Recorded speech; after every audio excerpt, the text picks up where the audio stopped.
খুলে দেখ তোরে হাবল এসেছে। হ্যাঁ বাবু, তুই পড়াতে বাড়ি চলে এসেছিস? আয় বাবা আয়। হ্যাঁ বাবু বল। মারে কি হয়েছে বাবু, তোর খুব খিদে পেয়েছে বল। মারে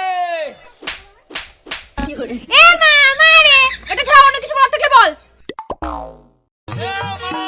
এই তোর এ মা এবার ছাড়া অন্য কিছু বলার থাকলে বল। ওমা জানা আজকে কি হয়েছে? কি হয়েছে বাবা? আজকে আমি পড়তে গেছিলাম। আরে আমার সোনা বাবাটা, তারপর যখন পড়তে গেছি মাস্টারের বাড়ি গিয়ে দেখি কেউ উঠেনি। তারপর তারপর গিয়ে দেখি মাস্টার ওর বউরে জড়ে জড়ে ঘুমিয়ে আছে। আমি বলতে নেই বাবা, তুমি পড়াশোনায় মন দাও। তারপর কি হলো? তারপরে মাস্টারের ঘরের সামনে গেলাম, গিয়ে বললাম দরজা খুলে দেখ তোরে হাবল এসেছে।